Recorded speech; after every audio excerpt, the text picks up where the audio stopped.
കോതമംഗലത്ത് ജില്ലാ പഞ്ചായത്തിന്റെ 3 ഡിവിഷനുകളിലെയും സ്ഥാനാർത്ഥികളുടെ കാര്യത്തിൽ UDF-ൽ ചർച്ചകൾ അവസാന ഘട്ടത്തിൽ. ഏകദേശ ധാരണ ഉരുത്തിരിഞ്ഞതായി നേതാക്കൾ സൂചിപ്പിച്ചു. 2 ജനറൽ ഡിവിഷനും 1 വനിതാ സംവരണ ഡിവിഷനുമാണ് ഇവിടെയുള്ളത്.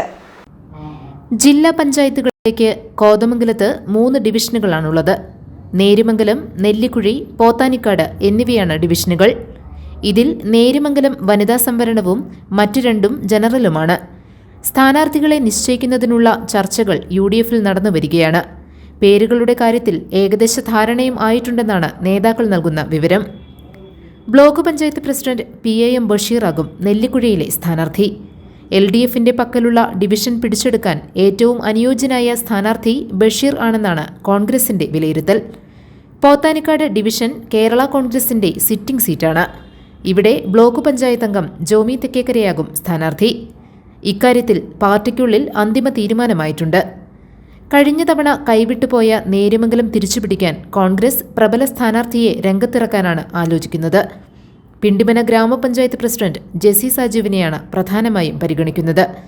മുൻ ജില്ലാ പഞ്ചായത്ത് അംഗം കൂടിയാണ് ജെസി സാജു. പ്രസിഡന്റ് സ്ഥാനം വനിതാ സംവരണമായാൽ ആ സ്ഥാനത്തേക്ക് പരിഗണിക്കാമെന്നതും കോൺഗ്രസ് തീരുമാനത്തെ സ്വാധീനിക്കുന്നുണ്ട്. News desk GTV news.